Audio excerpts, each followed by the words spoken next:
안녕하세요. 원지윤. 권준혁입니다.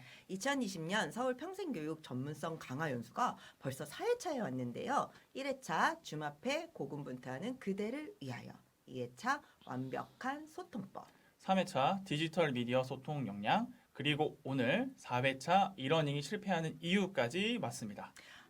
이러닝이 실패하는 이유를요. 저희가 함께해요 1, 2, 3이라는 슬로건을 준비했는데요. 함께하는 1, 2, 3이 뭐죠? 권준혁 선생님? 네. 1. 한 개의 연결고리 퍼실리테이션. 2. 두 번의 교육 설계, 워크숍과 액티비티. 3. 30가지의 교육 운영 기법, 온라인 강의에 대한 테크닉을 배워보도록 하겠습니다. 네. 이러닝이 실패하는 이유를 정강 선생님과 좀 이따 만나볼 건데요. 함께해요 1, 2, 3. 조금 이따 만나요. 안녕.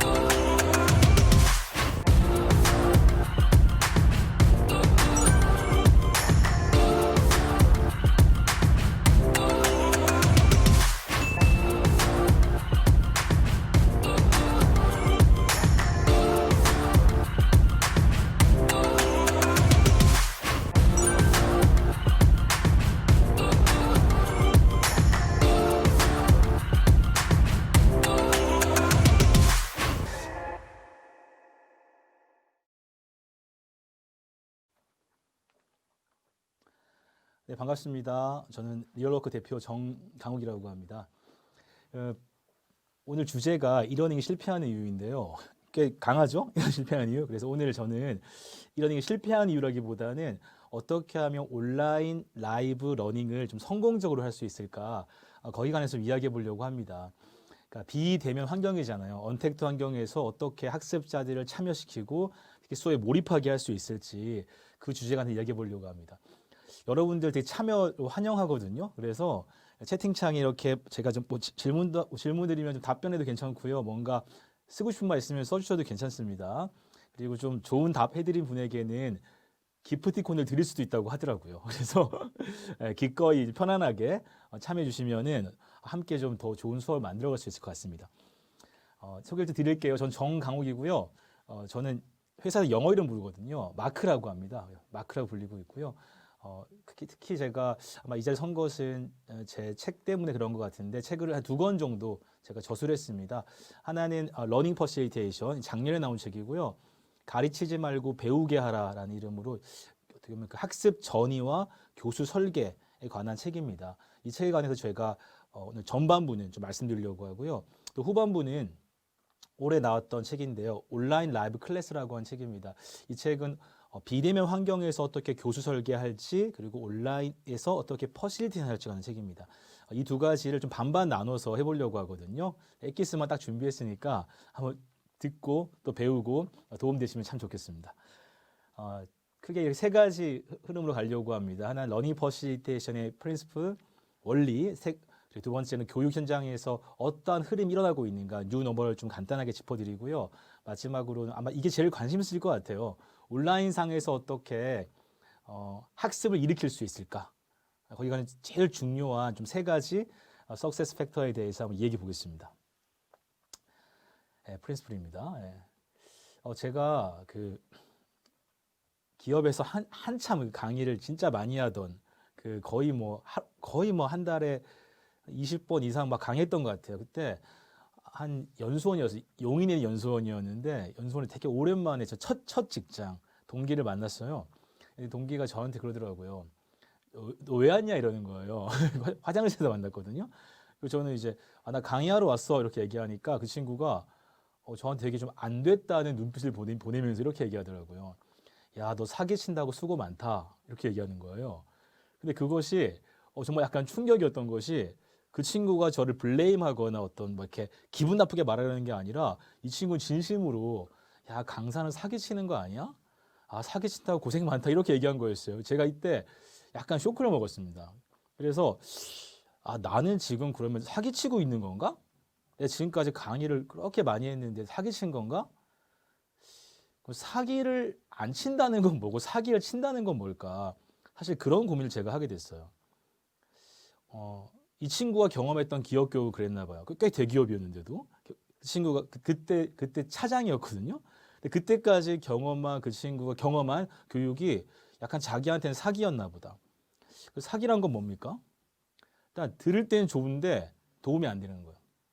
배운 거 같지만 쓸모가 없는 것. 이런 것을 우리 사기라고 할 수도 있잖아요. 그때부터 제 머릿속을 떠나지 않았던 질문이 좀 좋은 교육이란 뭘까? 내가 생각하는 나도 앞으로 강의를 하고 또 교육을 하는 사람 살아가는데 좋은 교육이란 뭘까? 제 머릿속에 딱 떠오른 두 가지 질문이 있었습니다. 좋은 교육이라면 이래야 하는데 하나는 가르친다고 배울까? 첫 번째, 가르친다고 배울까? 내가 열심히 가르치는데 정말 배우는 걸까? 두 번째, 배운 사람들이 있는데 그 사람이 정말 실천할까? 이 두 가지 질문이 사실 제 머릿속에 계속 맴도는 질문이었어요. 다시 말하면 이 두 가지의 답을 할 수 있어야 사기치는 게 아니겠구나라고 생각한 겁니다. 가르친다고 배울까? 여러분 가르치잖아요. 여러분 가르치면 배웁니까? 가르침과 배움이 별개라는 거 동의하시나요? 내가 10을 가르쳐도 1만 배울 수도 있고 0을 배울 수도 있고 혹은 9를 배울 수도 있습니다. 어떻게 하면 잘 배우게 할까? 두 번째, 배운 것을 어떻게 실천하도록 도와줄까? 나는 가르쳤으니까 됐어. 내가 할 말은 다 했으니까 이제 가서 알아서 하세요가 아니라 어떻게 하면 그 학습 중에 일어난 정말 실제 학습들이 현장에 적용되게 만들 수 있을까? 그것이 좀 교육자의 역할이 아닐까 생각했습니다. 이 두 가지, 가르친다고 배울까가 학습이죠. 학과 습이 일어나는가, 배운다고 실천할까를 좀 교육학 용어로는 전이라고 합니다. 트랜스퍼. 강의장에서 배운 것이 현장에 적용되는 것, 전이 되는 것, 옮겨지는 걸 전이라고 합니다. 사실 그래 저는 저에게 물어본다면 좋은 교육이 뭐예요? 라고 물어본다면 저는 학습 전이가 일어나는 교육이 좋은 교육이라고 생각합니다. 아무리 내가 잘 가르쳐도 학습이 일어나지 않고 전이가 일어나지 않으면 그건 좋은 교육이 아닌 거예요. 어떻게 보면 이 친구가 경험했던 약간 사기치는 것이 될 수도 있지 않을까 생각합니다. 교육자의 진정성과 관계없이 말입니다. 그러면 학습전이 사실 이 학습전이라는 용어가 제 책을 관통하는 사실 키워드입니다. 러닝 퍼실리테이션을 왜 썼냐라고 얘기하면요. 학습 전이를 일으키는 교육 방법, 그리고 교육 철학, 교육 기법, 사실 그런 것들을 알려드리고 싶었거든요. 여기서 조금 더 학습전이 들어가 봅시다. 결국 교육의 목적은 능력을 향상시키는 거라 볼 수 있고요. 특히 기업 교육에서 HRD라고 하죠. Human Resource Development. 기업 교육에서는 조금 더 구체적으로는 이제 업무 능력이라고 보는 것 같아요. 업무 능력을 어떻게 향상하는가 그걸 초점을 두고 있죠. 질문 드릴게요, 여러분. 업무 능력은 어떻게 향상되나요? 여러분 신입사원 때 혹은 여러분 강사 초창기 시절 생각해 보시면은 시간이 흐르고 흘렀지 않나요? 지금 현재 여러분이 내 업무 능력이 향상됐다고 보시나요? 당연히 그래야겠죠. 나는 10년을 했는데 업무 능력이 향상되지 않았다. 이거 힘드니까요. 어떻게 향상되었습니까? 무엇을 하다가 향상되었나요? 네. 경험이요. 네, 좋습니다. 네, 경험이요. 네. 실패와 성공을 겪으면서요. 좋습니다. 네. 이것을 경영자 200명에게 한번 물어봤었거든요. 200명에게 당신의 업무 능력은 어떻게 향상되었습니까? 라고 물어보니까 이분들이 여러 얘기를 했어요. 근데 그 얘기들 좀 종합해 보니까 한 크게 세 가지로 나눌 수 있더라. 근데 그 세 가지가 약간 비율이 있다는 거예요. 비율이 가장 많이 나온 것의 비율이 약 70%. 그 다음 많이 나온 것의 비율이 20%. 그리고 마지막이 10%였습니다. 이것을 그래서 7대 2대 1 혹은 70대 20대 1 원리다 이렇게 부르기도 합니다. 70은 뭐냐? 70은 뭐냐? 여러분 가장 많이 나온 대답. 하다 보니 늘었어요. 하다 보니 늘었어요 이거요. 이것을 experience라고 합니다. experience. 그러니까 경험한 거예요. 내가 직무 이동을 했거나 새로운 일을 시작했거나 혹은 프로젝트에 참여했거나 여튼 일하고 어떤 분 이렇게 얘기하죠. 야근하고 깨지다 늘었다. 뭐 이런 거죠. 야근하고 깨지고 막 일하다 보니까 실력이 늘더라. 이게 70%입니다. 20%는 무엇인가? 20%는요. 노출되는 거예요. 어디에? 예를 들면은 선배가 하는 거 보다가 늘었다. 누가 하는 거 참고하다 늘었다. 혹은 누군가 와서 한마디 해주더라. 야, 이렇게 한번 해봐. 뭐 이런 얘기를 통해서 내가 늘었다. 이것을 exposure라고 얘기합니다. exposure, 노출된 거예요. 이거 다른 말로는 social learning이라고 합니다. 사회적 학습. 옆에 사람한테 배운 거예요. 일하다가 옆에 사람이 얘기해 주는 것, 내가 본 것, 들은 것 이런 걸로 내 실력이 늘었다. 마지막 10%는 뭐냐면요. 20%가 여러분이 현재 저와 함께 하고 있는 겁니다. 이게 뭡니까? education. 이것을 formal learning이라고 합니다. formal learning. 여러분과 제가 함께 하고 이런 우리가 흔히 말하는 집체 교육, 집합 교육, 온라인 교육, 이렇게 좀 규격화된 교육을 통해서 내 업무 능력이 늘었다라고 하는 비율이 약 10%였습니다. 이렇게 보면은 사실 에듀케이션이 굉장히 작은 거잖아요. 되게 적은 거잖아요. 그럼 제 질문은 굳이 교육해야 되나요? 10%밖에 안 되는데. 일하는 게 70%고 옆 사람한테 배우는 게 20%면 굳이 바쁜 시간 쪼개서 모여서 교육하는 것이 의미가 있습니까? 여기서 이제 의미가 없다라고 하시면 예, 교육은 다 없어져야 되는 거고 이 교육이 정말 가치로워지려면 어떻게 하면 좋을까요? 이 에듀케이션이 마치 바닷물에 소금이 2% 있다고 하잖아요. 근데 굉장히 짠 바닷물 만드는 것처럼 굉장히 10%밖에 안 되는 교육이지만 이 교육이 정말 가치롭고 의미 있으려면은 어떻게 교육을 해야 할까? 이것이 제가 저에게 한 질문이고 또 여러분에게 함께 드리고 싶은 질문입니다. 첫 번째로는요. 이 10% 에듀케이션이 정말 의미가 있으려면요. 현장의 고민을 끌고 와야 됩니다. 다시 말하면 관심도 없고 고민도 안 되는 얘기를 수업에 다루지 말라는 얘기예요. 내가 저거 들어서 뭐 하지? 저게 나랑 무슨 상관이 있지? 라고 하는 주제에 대해서 이야기하면 안 된다는 겁니다. 결국은 학습자의 고민이 교육 시간에 다루어지느냐 이게 제일 중요합니다. 이것을 문제 중심 과정 설계라고 합니다. 문제 중심 과정 설계예요. 저는 학습자들이 겪는 가장 큰 고민들과 현재 겪는 문제들이 강의장을 올라오고 테이블 위에 올라오고 그것들을 좀 다루는 거 있잖아요. 그것들을 함께 풀어가는 것. 그걸 전 제일 좋은 교육 생각하거든요. 사실 이거 교육의 핵심입니다. 자기의 문제가 풀리는 교육이 제일 좋은 교육이거든요. 그 문제를 수업 시간에 다루는 것이 문제 중심 과정 설계라는 겁니다. 존 듀이라고 하는 학자가 있는데요. 아주 손꼽히는 교육학자잖아요. 이분 책이 이렇게 썼더라고요. 1800년대에 쓴 책입니다. 그때 The Great Waste in the School, 그러니까 학교에서 일어나는 가장 큰 낭비라고 이분이 쓰신 글에 이렇게 나와 있어요. 어린이들의 입장에서 볼 때 학교의 가장 큰 낭비는 학교 밖에서 얻은 경험을 학교 안에서 완전하고 자유로운 방식으로 활용할 수 없다는 것이다. 한편 학교에서 배운 건 역시 일상생활에서 적용할 수가 없다. 그래서 학교가 고립되는 것이고 결국 생활에서도 고립되는 것이다. 이렇게 얘기했거든요. 제가 이것을 2000년대에 좀 기업 교육에 빗대어 얘기해 보자면 이렇게 얘기할 수 있을 것 같아요. 직장인들의 입장에서 볼 때 산행 교육의 가장 큰 낭비는 현업에서 얻은 경험을 강의장 안에서 완전하고 자유로운 방식으로 활용할 수 없다는 것이다. 한편 강의장에서 배운 건 역시 현업에서 적용할 수가 없다. 그래서 교육 시간이 아까운 것이고 결국 HRD 부서만 욕먹는 곳이다. 제가 이렇게 좀 바꿔봤는데 이게 무슨 말이냐면요. 진짜 문제를 다루지 않는 것, 현장의 경험을 가져와서 같이 고민하지 않는 것, 또 그 고민을 가져와서 현장으로 돌아가지 못한다면은 사실 그 교육은 정말 The Great Waste, 정말 가장 큰 낭비일 수 있다는 겁니다. 사실 저는 개인적으로 그래서 롤플레이를 별로 안 좋아해요. 가상의 뭘 가지고 하지 말고 저는 리얼 플레이 하자고 얘기합니다. 이게 뭡니까? 진짜 이슈를 들어놓고 같이 한번 얘기해 보자는 거예요. 지금 겪는 나의 고민을 한번 이야기해 보자는 겁니다. 그래서 현업 이슈를 활용하자. 현업 이슈를 학습의 재료로 활용하자. 이것이 바로 문제중심 과정 설계입니다. 두 번째로는 익스포저, 소셜 러닝을 가지고 오자. 소셜 러닝을 가져오자. 이게 뭡니까? 옆 사람과 함께 배울 수 있는 시간을 수업 시간에 마련해 주자는 거예요. 이것이 학습자 중심 과정 설계라고 합니다. 학습자가 주인공이 되는 과정 설계를 하자 이겁니다. 전 개인적으로 기업 교육은 좀 전문가들의 상교 학습의 장이다 생각합니다. 상교 학습이 뭐죠? 서로 가르치는 장소다 생각하는 겁니다. 현업의 문제를 가장 잘 아는 사람은 사실 강사보다는 누굽니까?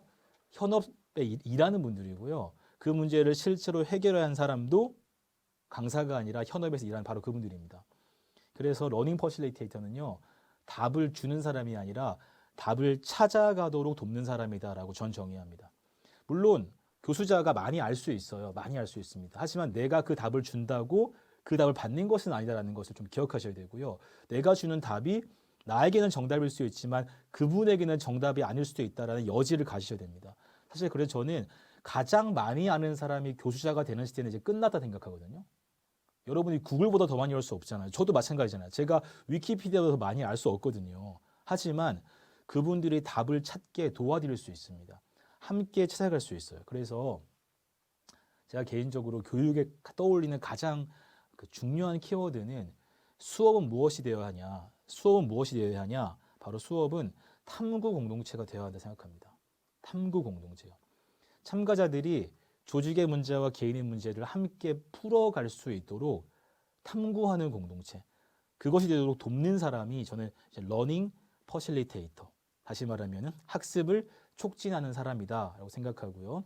그래서 이 탐구 공동체를 함께 만들어가는 거예요, 사실은.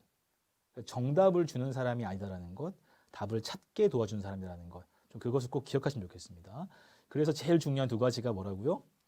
과정을 설계할 때, 학습자의 경험을 설계한다고 할 때 무슨 컨텐츠를 어떻게 전달할까를 넘어서 무엇을 고민하게 만들고 무엇을 찾게 만들까?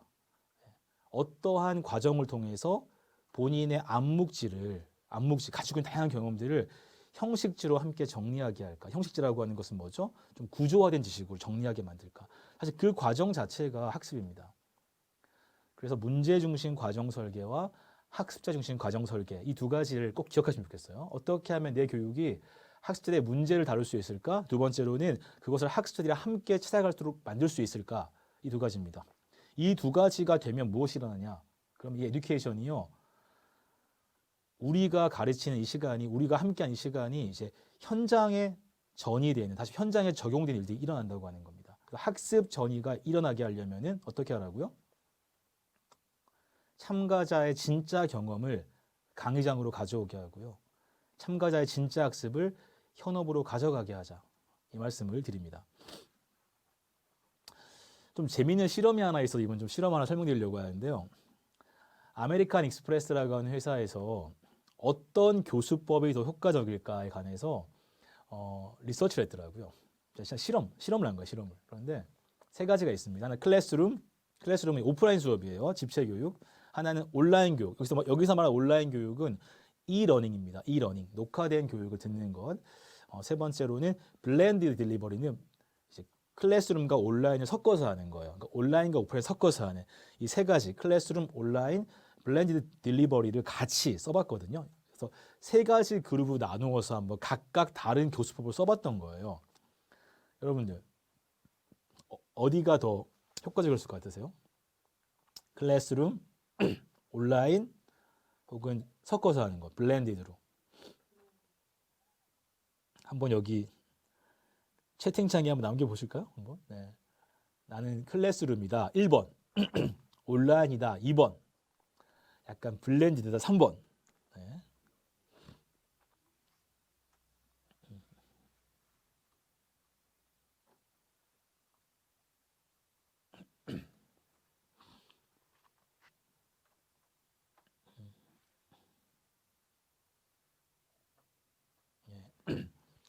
예, 블렌디드가 블렌디드 쓰신 분이 좀 이렇게 있으시네요. 좀 많으시네요. 예.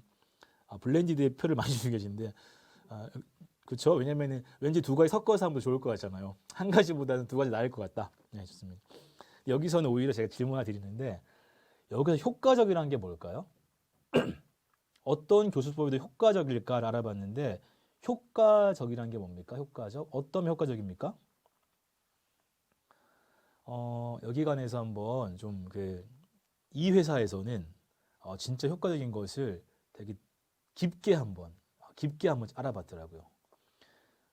두 가지를 봤습니다. 교육이 효과적이라고 하는 것을 첫 번째로는 다면 평가 결과. 학습을 들은 사람들의 주변 사람들이 그 사람에 대한 평가한 피드백. 이것이 달라졌냐? 첫 번째 효과성이었고, 두 번째로는 좀 더 강하게 실제 비즈니스 결과가 좋아졌냐? 이 사람이 속한 팀의 비즈니스 결과가 좋아졌냐? 이 두 가지를 가지고 이 교육이 효과적이다, 효과적이지 않다라고 판단했습니다. 그런데 이 다면 평가와 비즈니스 결과 두 가지 다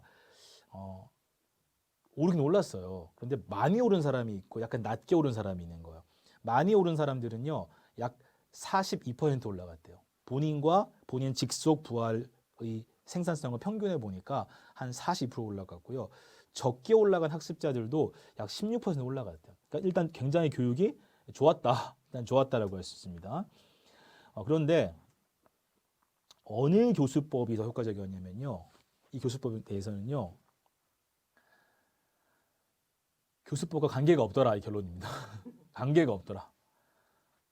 클래스룸이 되게 좋지도 않고 온라인이 좋지도 않고 섞는 게 좋지도 않고요.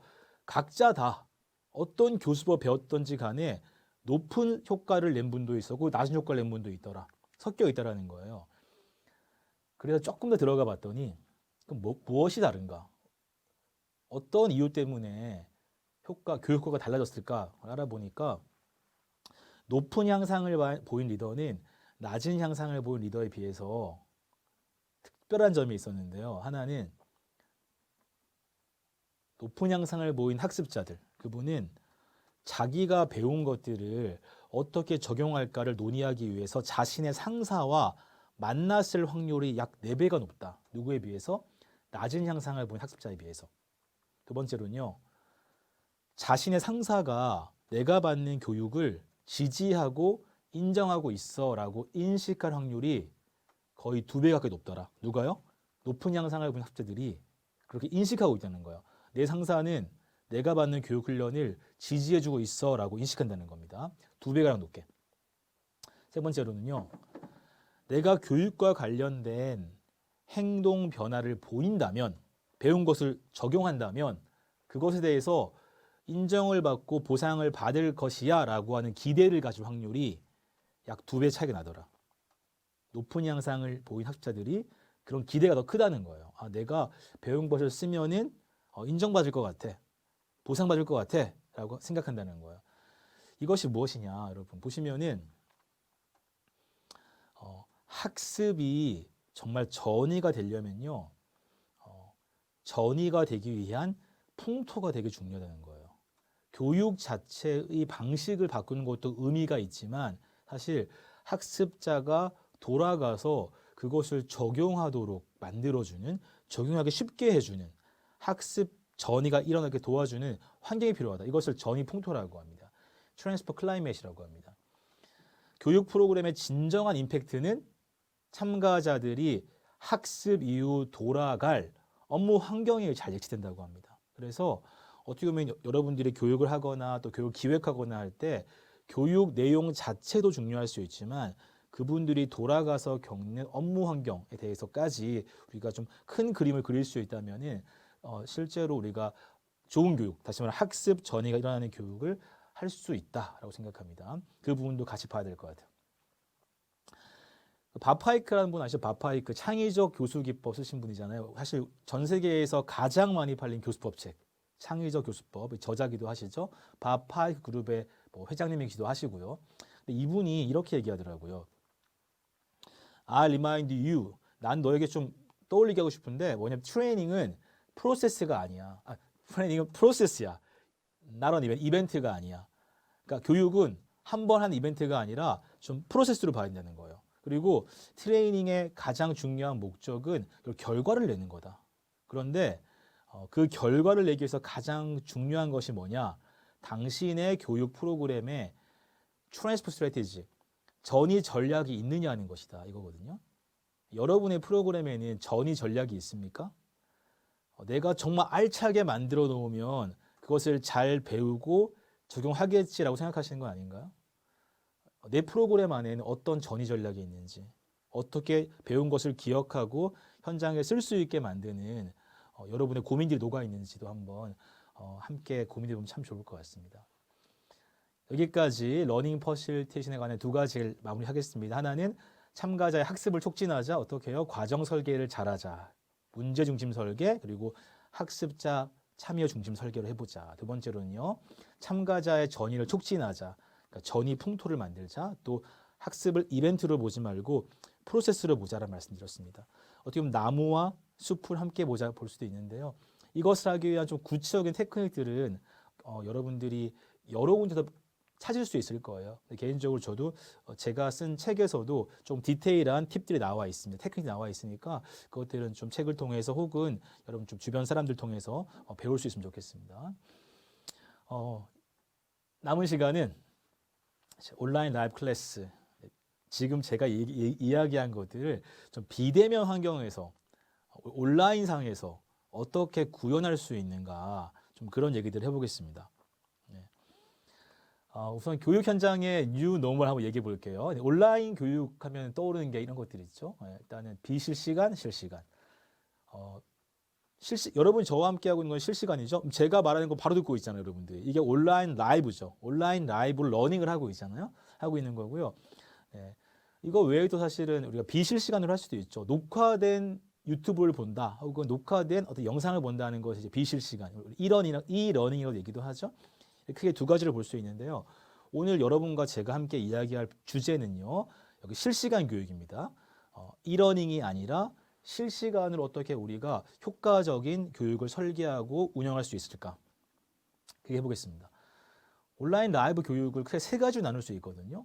어떻게 나누냐? 하나는 상호작용이 높냐 낮냐, 그러니까 학습자의 참여가 높은가 낮은가. 두 번째로는 참여 인원이 많은가 적은가. 이 두 가지의 요소로 온라인 라이브 교육을 구분하곤 합니다. 여러분과 제가 함께하고 있는 교육, 이런 거 유튜브로 좀 쏘고 있잖아요. 막 이렇게.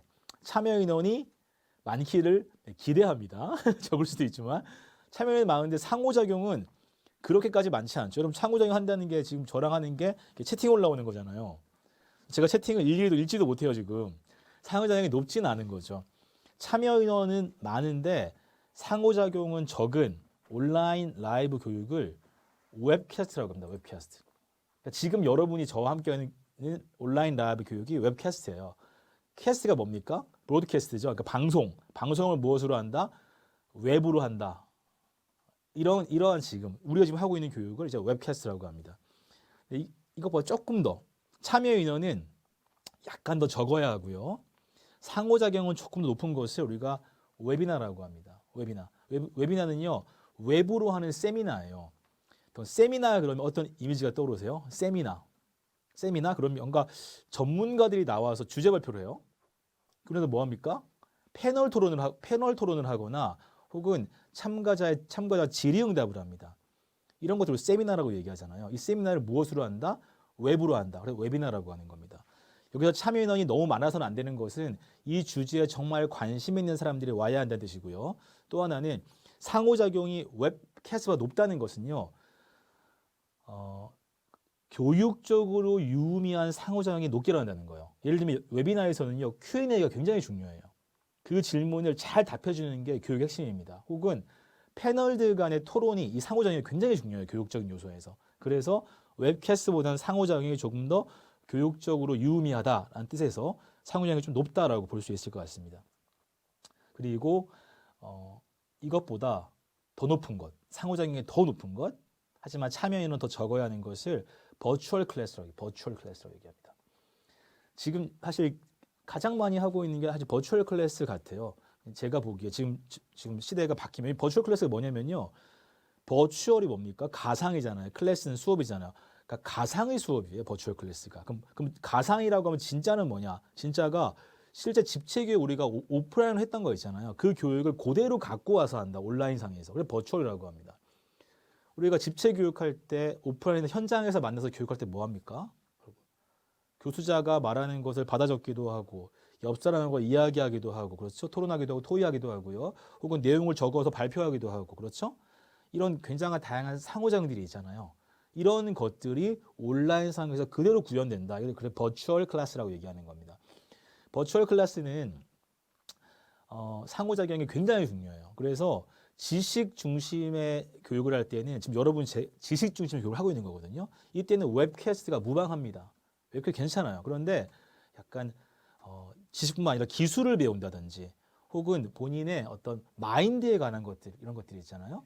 약간 이런 내용, 다시 말해 역량이라고 하는 KSA, knowledge, skill, attitude에 관련된 것들을 종합적으로 다룰 때는요. 웹캐스트나 웨비나보다는 버추얼 클래스가 더 올바른 방식입니다. 그래서 버추얼 클래스는 높은 상호작용을 하기 때문에 인원들을 굉장히 타이트하게 조정합니다. 제 개인적으로는 좀 기업에서 주로 할 때는 12명 이하를 좀 부탁드리거든요. 한 클래스 12명 이하가 들어오길 바라고요. 혹시나 맥시멈으로 할 때는 25명까지 하기도 하는데 그때는 프로듀서라고 하는 그러니까 저 FT, 퍼실리테이터뿐만 아니라 기본적으로 2명이 함께 들어갑니다. 사실 그래야지만 교육 효과를 높일 수가 있거든요. 그렇게 버추얼 클래스를 보실 수 있고요.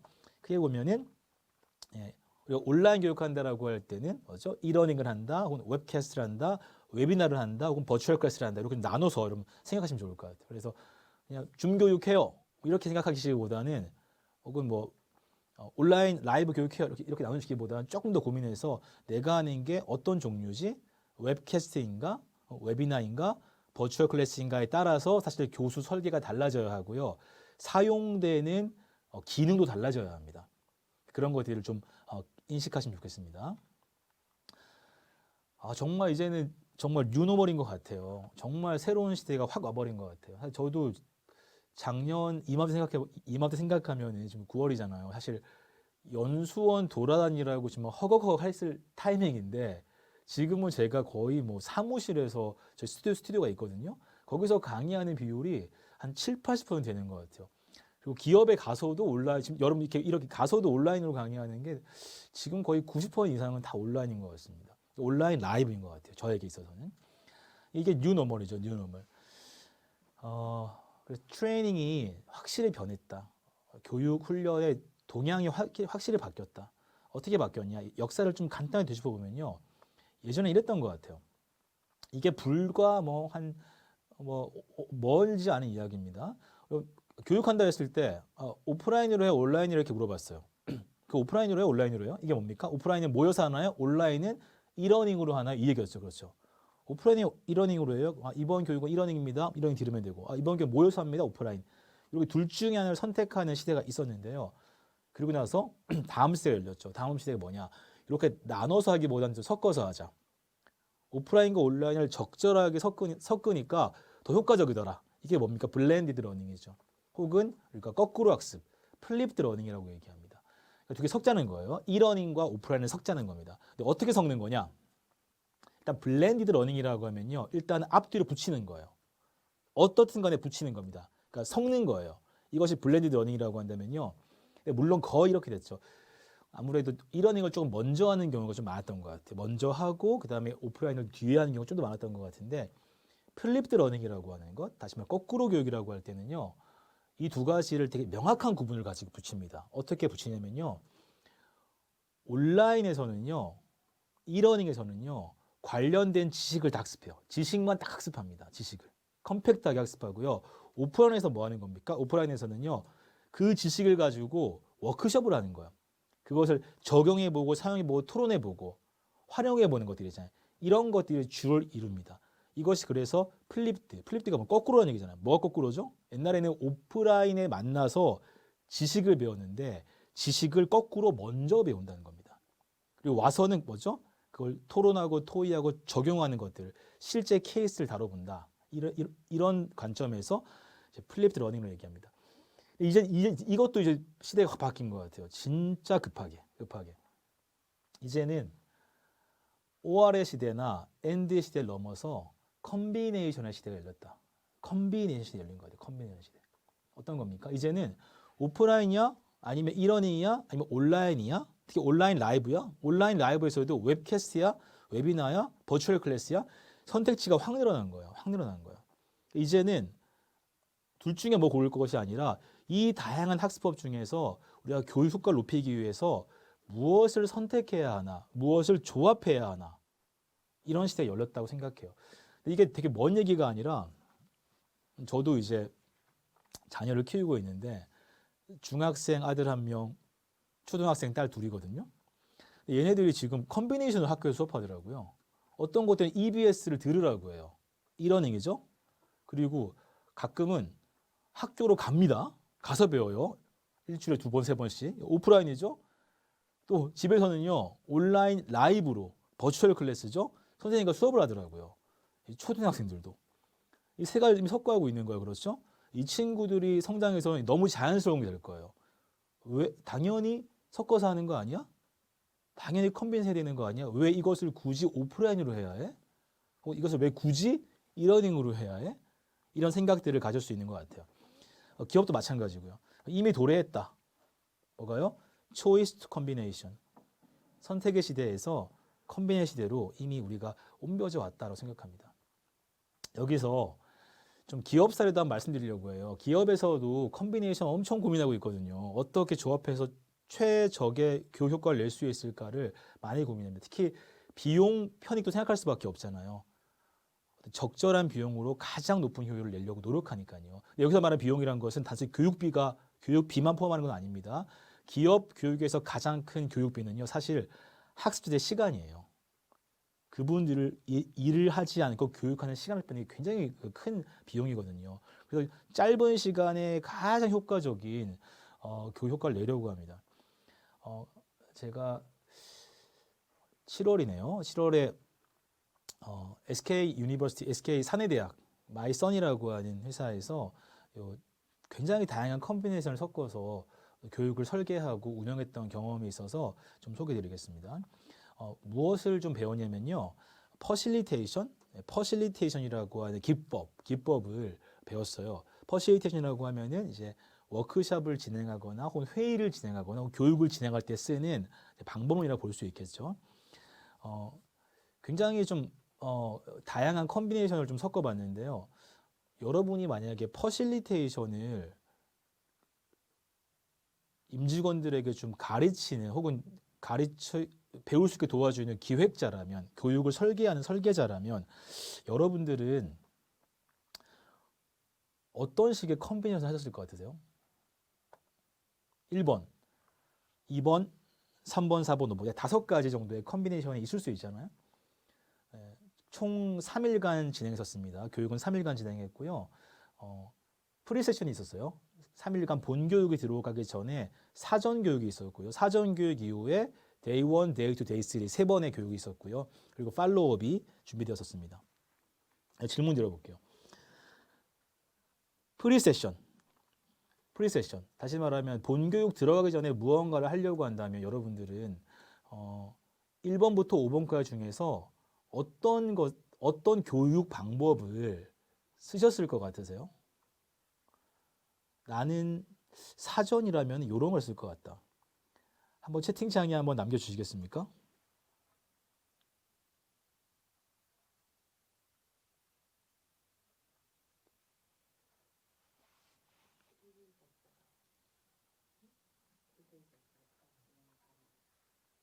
잠깐 기다려 보겠습니다. 여러분 의견. 나는 좀 무엇을 했을 것 같다. 혹은 왜 그랬을 것 같다까지 써주셔도 괜찮을 것 같아요. 네.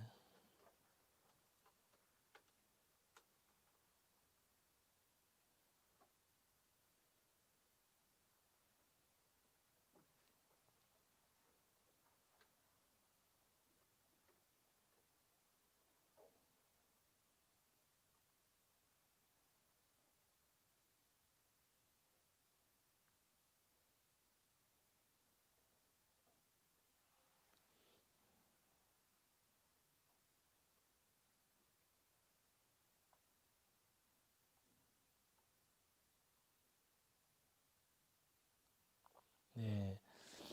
3번 어떤 분은 웹캐스트를 먼저 하겠다. 어떤 분들은 딩굴 365님 3번 하셨고요. 권준영님은 4번, 4번 웨비나 하겠다 하셨고요. 젠트리는 프리테션은 참여자 아이스 브레이킹 하겠다. 아리님 3번, 젠트리는 집체교육 참여자 집체교육을 하겠다. 그때 참여자 아이스 브레이킹 하려면 좋을 것 같아요. 좋습니다. 이렇게 재미있는 얘기를 많이 주셨네요. 감사합니다. 우리 이렇게 참여하신 분들에게는 우리 좀 쿠폰 한번 감사의 뜻을 담아서 해주시면 좋을 것 같아요. 예. 뭐 사실 여러 가지 다그 정답 있는 건 당연히 아니잖아요. 그렇죠? 여러분들이 기획하시는 의도에 맞게 하는 건데 저희는 이렇게 썼습니다. 우선은 프리세션은 이러닝으로 가져갔습니다. 이러닝으로 가져갔고요. 이러닝으로 가져간 이유는 학습자마다 참여자들마다 퍼실리테이션에 대한 이해도가 달라서 필요하신 분들은 기본적인 지식을 좀 가지고 와라 하는 것이 이제 레코디된 이러닝을 한 2시간 정도 되는 것들을 좀 편하게 들으실 수 있게 그건 자율적으로 맡겨서 진행했었고요. 실제 데이 1에서는 첫 번째로 웹캐스트였습니다. 이거 특강이죠. 웹으로 한 특강이었습니다. 특강을 통해서 특강을 했던 이유는 일단 개념을 정리하는 건 특강이 좋거든요. 개념을 명확하게 아는 거. 두 번째로는 배워야겠다는 동기를 일으키는 것도 웹캐스트가 유리합니다. 그래서 개념과 사례의 중심을 통해서 좀 동기를 일으키는 것들을 웹캐스트 진행했었고요. 그리고 실제로 그렇게 한 이후에 반을 나누었어요. 한 10명에서 12명 정도 반을 나누어서 버추얼 클래스에 들어가서는 여러 명의 FT가 나누어서 방에 들어가서는 그때부터는 실제 퍼실테이션 스킬들을 익히는 시간, 경험하는 시간, 실습하는 시간을 가졌습니다. 두 번째 날도 마찬가지로 진행했고요. 세 번째 날에는요. 웹캐스트에 이어서 웨비나를 진행했어요. 그러니까 제일 마지막 날 왜 웨비나를 했냐면요. 웨비나 뭡니까? 전문가들의 자기 노하우를 공유하는 시간이거든요.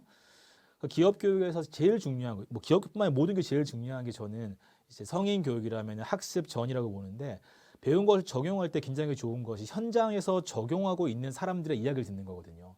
이때는 이 웨비나에서는요.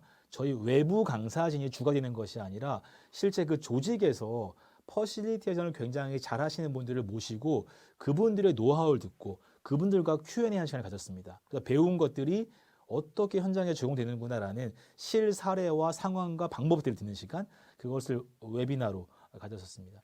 그리고 팔로우 세션은 하반기에 저희가 지금 논의하고 있습니다. 근데 팔로우 세션은 오프라인으로 하려고 한 이유는 온라인에서 배웠던 것 중에 진짜 궁금하신 분들은 모여서 또 많이 실습해 보고 싶어요. 많이 경험해 보고 싶은 것, 그런 것들 때문에 오프라인 교육을 하반기에 좀 준비하고 있습니다. 이런 게 이제 컨비네이션인 거예요. 컨비네이션. 목적에 따라 어떻게 쓸 것인지. 이런 컨비네이션 왜 쓸까? 뭐 이렇게 배움을 잘 일으키려고 한 거죠. 그래서 교육 목적에 따라서 한번 교육 방식을 조합해 보자. 제가 드리고 싶은 이야기입니다. 두 번째 뉴노멀은요. 뉴노멀. 온라인 라이브 해보셨잖아요. 해보신 분 많이 계시죠? 쉽습니까? 어렵습니까? 쉽지가 않아요. 왜 쉽지가 않냐면 일단 혼자 처리할 거 너무 많다. 오프라인보다 훨씬 더 신경 쓸 게 많아요. 어떤 것이 많습니까? 일단 강의해야 되죠? 필요에 따라서 자료를 공유해 줘야 돼요. 채팅창 같은 것으로. 채팅도 확인해야 되고요. 참가자의 반응도 잘하고 있나, 막 화면 켰나 껐나 살펴야 되고요. 이게 제일 크잖아요. 자꾸 막 문제 안 들려요, 막 안 보여요, 이런 기술 이슈 대응하는 거 있잖아요. 그리고 참여자들이 뭔가 주석 같은 걸 썼으면 주석도 쓰고 지우고 또 가끔은 이제 카톡창을 같이 띄우기도 하잖아요, 우리가. 혹시나 줌이나 웹엑스에 되지 않는 걸 카톡으로 또 이야기하기도 하는데 스마트폰도 봐야 돼요. 이렇게 굉장히 할 게 많다. 강의만 하기도 급한데 집중하기 쉽지 않은데 할 게 많다. 그래서 사실 저는 팀으로 일하는 것을 굉장히 추천드립니다. 이게 저는 제가 생각하는 두 번째 뉴노멀이에요. 이런 강의하실 때 특히 온라인 라이브 클래스를 하실 때는요.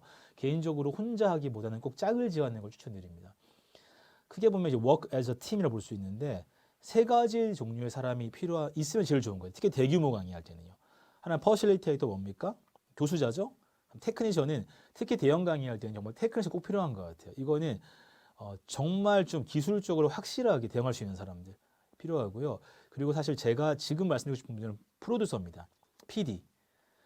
FT와 PD가 짝으로 하는 것들을 한번 경험해 보시면요. 그게 얼마나 효과적인지 아실 수 있을 거예요. 그럼 PD는 뭐 하는 사람이냐? 제가 사실 저 기업에서 요청 오면은 둘이 갑니다. 그럼 꼭 물어봐요. 그분은 뭐 하냐? 그러면 뭐 하는 사람이 왜 같이 오냐? 약간 이런 의문이 있잖아요. 혹시 교육비를 높게 받으려고 두 명 데리고 하는 거 아니야? 생각할 수도 있거든요. PD 역할이 무엇인지 설명을 드리면요. PD는 첫 번째로는요. 오퍼레이터 역할을 합니다. 굉장히 강의하면 트러블이 많잖아요. 특히 기계적인 트러블이 많잖아요. 이런 트러블을 해결해 주는 역할들을 1대1 채팅이나 전화로 해결해주는 역할들을 FT가 합니다. 오디오나 학습자들의 좀 궁금점들을 체크하고 확인하고 해결해주는 역할, 오퍼레이터 역할이죠. 다시 말해 교수자가 교수에만 집중할 수 있도록 돕는 역할이 오퍼레이터 역할이에요. 두 번째는요, 퍼실리테이터 역할을 함께 하기도 합니다. PD가 주제 전문성이 있는 경우에는 강의를 함께 진행합니다. 함께 진행합니다. 그게 훨씬 좋아요. 어떤 면이 좋냐면요, 보이스가 믹싱됩니다. 여러분 지금 제 목소리 듣고 있잖아요. 좋으신가요? 약간 지루할 수 있거든요. 이게 남녀 간의 목소리 혹은 약간 차이가 나는 목소리 들어오면요, 갑자기 집중이 확 돼요. 이게 라디오나 여러분 들으시면은 혹은 여러분 요즘 뭐 팟캐스트 들으시면은 꼭 몇 명이 함께 나와서 강의를 진행하잖아요. 그 이유가 있습니다. 보이스가 달라질 때마다 집중도가 높아져요. 집중도가. 아무리 좋은 목소리라도 한 사람 목소리를 계속 듣고 있으면 지루해져요. 그래서 사실 뭐 이렇게 참가자 통화 같은 것도 하기도 하잖아요. 이런 것들. 뭐라고 할까? 전화? 이런 통화? 이런 다 이유가 있습니다. 집중도 높이기 위한 거거든요. 그래서 보이스를 믹싱할 수 있는 듀얼 퍼실리테이션 하는 게 훨씬 효과적입니다. 추천드리고 세 번째는요. 프로듀서가 좀 경력이 충분한 사실 능숙한 프로듀서라면요. 교수 설계를 함께 할 수 있습니다. 사실 교수 설계를 전담하기도 해요. 미국에서 ATD라고 하는 단체가 있잖아요. ATD. 거기서 진행하는 온라인 라이브 클래스에서는요. 그러니까 프로듀서와 FT가 함께 나오는데 FT가 하는 말이 본인이 강의를 이 PD에게 배웠다라고 얘기하더라고요. 그러니까 PD가 더 고수인 거예요. PD가 훨씬 전체를 봐주면서 강의를 이끌어가는 분위기를 해주고요. 퍼실리티는 사실은 강의 전달자 역할을 주로 하는 거 하더라고요. 이런 차이도 있습니다. 그래서 프로듀서는 이런 역할들을 할 수 있다. 이런 분들을 좀 만나시면 좋겠어요. 적어도 오퍼레이터 역할이라도 확실하게 도와줄 수 있는 분들을 좀 만나시면 좋겠습니다. 강의도 서로 좀 품앗이도 해줄 수 있잖아요. 옆 사람하고. 내가 줌으로 이번에 강의 됐으니까 좀 PD를 좀 도와줘. PD로 좀 도와줘. 이렇게 좀 함께. 그렇게 가시면서 팀으로 일하는 것들을 좀 습득해 가시면 훨씬 좋으실 것 같아요. 오늘의 마지막 주제입니다. 예. 온라인 라이브 클래스를 잘하려면은 무엇을 해라? 예. 요걸 해라. 요 세 가지를 해라. 첫 번째. 온라인 교육할 때는 이 얘기 많이 합니다. 떨어지는 시읒, 지읒, 기읒, 높아지는 쌍디귿 지읒 이렇게 얘기하는데 떨어지는 뭐가 떨어진다? 온라인 교육하면요. 이게 사람들의 생각이에요. 관점이죠. 일단 실제감이 떨어진다. 실제 가치가 않다. 두 번째 높아지는 뭐죠? 딴짓 발생률. 이렇더라. 그래서 실제감이라는 건 뭘 의미하냐면요.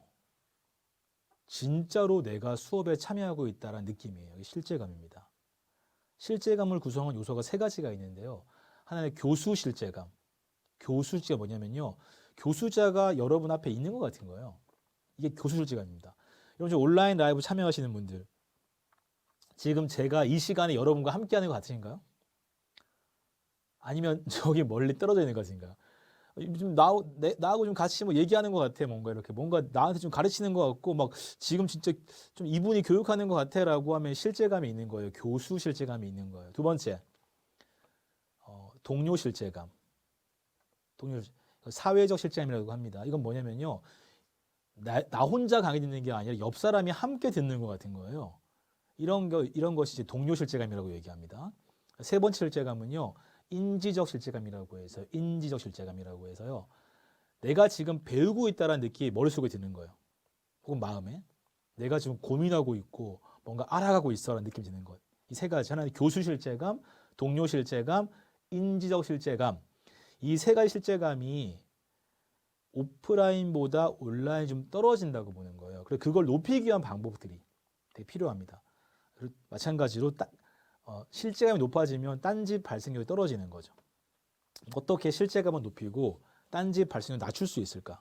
세 가지만 기억합시다. 하나는 FT의 믿음, 컨텐츠의 밀도, 인터랙션의 빈도입니다. 첫 번째, FT의 믿음.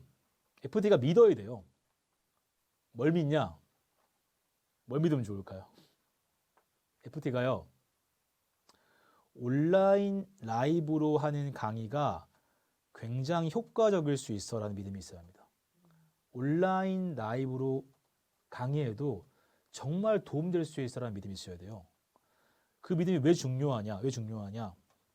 믿음이 전이가 됩니다. 전이가 돼요. 이런 가수가 노래할 때 있잖아요. 감동이 밀려오잖아요. 그게 노래가 좋아서라기보다는 가수의 정서가 전이가 되거든요. 그 사람 느낌이 전이가 돼요. 근데 그분의 마음을 느끼는 거. 그래서 정말 유명한 가수들 보면은 마음 딱 잡고 부르잖아요. 집중해서. 그 집중이 뭡니까? 안 틀려야지 그게 아니거든요. 내 감정을 모으는 거거든요. 정서를 전달하는 겁니다. 교수자도요, 되게 자연스럽게 자신의 믿음이 전달이 돼요. 누구에게? 학습자에게요. 무엇을 통해서? 교수자의 말을 통해서.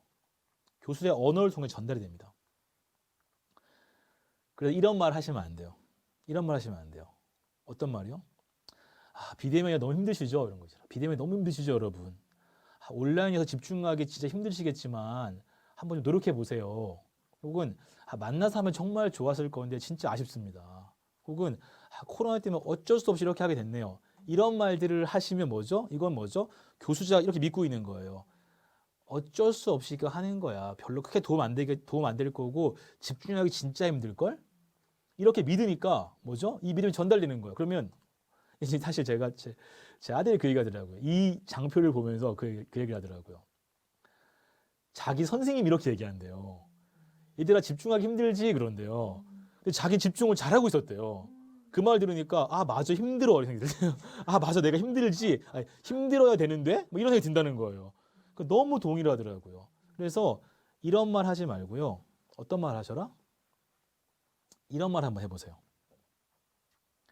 새로운 환경이 매우 흥미롭고 좋네요. 특별한 날에 특별한 방법으로 함께해서 참 좋습니다. 여러분 우리가 앞서가는 러너입니다. 오늘은 최고의 교육 방법으로 한번 진행해 볼게요. 새로운 형태의 교육에 참여해 주셔서 감사합니다.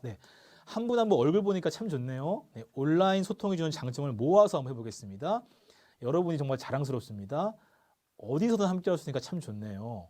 형태는 언택트지만 마음은 컨택트의 시간이 될 것 같습니다. 이런 것들이 뭡니까? 교수자의 기대감을 반영하고 있는 거잖아요. 교수자가 이번 교육 정말 좋을 거예요. 여러분 정말 도움되실 거예요. 라는 믿음을 가지고 해야만 뭡니까? 교수자가 열심히 준비할 거 아니에요. 본인도. 어차피 안 될 거 생각하시면 준비 대충 하실 거 아니에요. 근데 그런 믿음과 그런 마음이 전달된다. 두 번째, 컨텐츠의 밀도. 온라인 강의 밀도가 굉장히 중요합니다. 여러분 제가 지금 쓸데없는 말 거의 안 하는 거 아세요?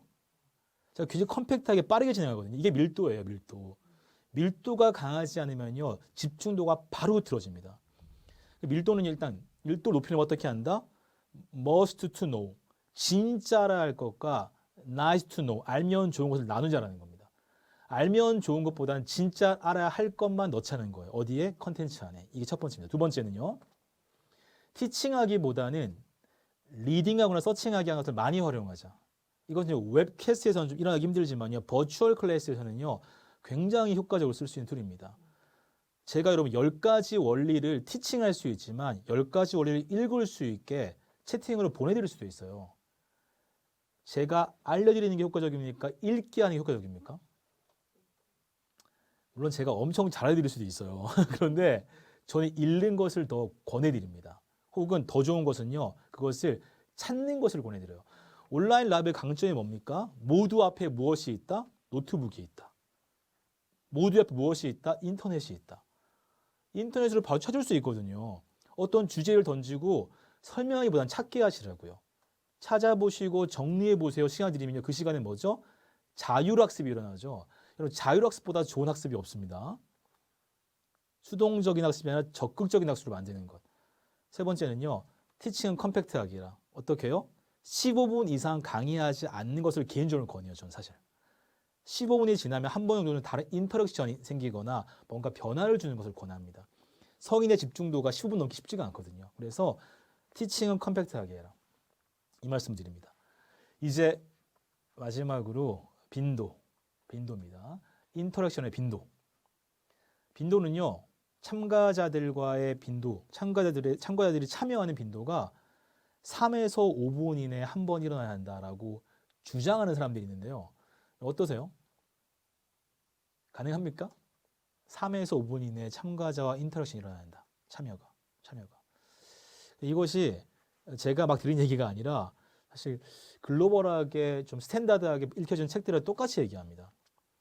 Virtual Training Tools and Template이라고 신디 휴재시라고 한 이분이 이 분야에서 거의 뭐 온라인 라이브 클래스는 거의 뭐 대표적인 사람 중에 한 분인데 이분도 3에서 5분이나 한번 파티스펀트 인게이지먼트 일어나게 해라.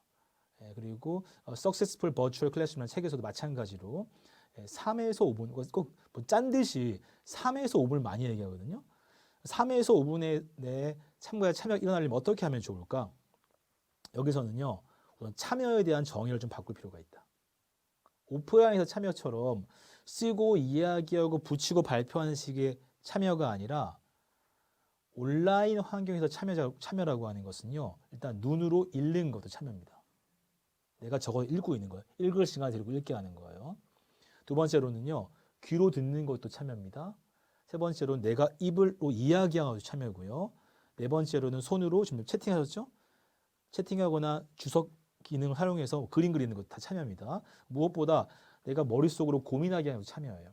학습자들의 눈과 귀와 입과 손과 머리를 계속해서 자극하는 거예요. 그것이 학습자 참여 방식입니다. 5가지요. 읽게 하거나 듣게 하거나 말하게 하거나 쓰게 하거나 생각하게 하는 것. 이것을 일으키는 방식은 여러분이 온라인 라이브 플랫폼에 쓰는 다양한 기능들을 쓸 수가 있습니다. 그래서 저희가 템플릿을 프로바이딩하거나 혹은 스크린을 쉐어링하거나 채팅하거나 브레이커 룸 쓰는 소회의실 기능을 쓰거나 인스턴트 피드백 혹은 피드백 아이콘 있죠? 아이콘을 쓰게 하거나 어노테이션 주석 기능을 쓰거나 보팅이나 테스팅하는 이 모든 것들이 사실 기능들이거든요. 이런 기능들을 여러분 좀 조합해서 잘 쓰시면요. 굉장히 다이나믹한 참여를 일으켜낼 수 있습니다. 이것은 온라인 라이브의 큰 장점이에요, 사실은. 오히려 더 쉽게 편안하게 다양한 방식으로 참여를 유도할 수 있다는 장점이 있습니다. 이것이 빈도입니다. 여기까지 제가 3가지 FT의 믿음, 컨텐츠의 밀도, 인터랙션의 빈도 말씀을 드렸고요. 정리해 보겠습니다. 러닝 퍼실리티 앤 프린시플, 그 과정을 어떻게 설계해야 할지, 문제 중심 설계, 학습자 중심 설계 말씀드렸고요. 그리고 전이 풍토를 신경 쓰자라는 말씀드렸습니다. 무엇을 위해서? 학습 전이를 위해서요. 두 번째, 교육 현장의 뉴 노멀에 관해서는요. 초이스의 시대를 지나서 컨비네이션 시대로 넘어왔다. 그래서 무엇을 조합할지를 고민하자. 그리고 work as a team. 혼자서 강의하려고 하지 말고 PD와 함께 하면 좋다. 팀으로 함께 일하자. 세 번째는 온라인 라이브 클래스를 성공적으로 하려면은 FT의 믿음, 컨텐츠의 밀도, 인터랙션의 빈도 이 3가지를 신경 쓰자라는 말씀드렸습니다. 조금 더 구체적인 사항들은 시간 그냥 다 설명 못 드리겠지만 이 책을 참고하시면 도움이 되실 것 같습니다. 네. 여기까지 저는 오늘 강의를 마무리하겠습니다. 여러분 참여해 주셔서 감사하고요. 도움이 되는 시간이었기를 좀 바라겠습니다. 수고하셨습니다.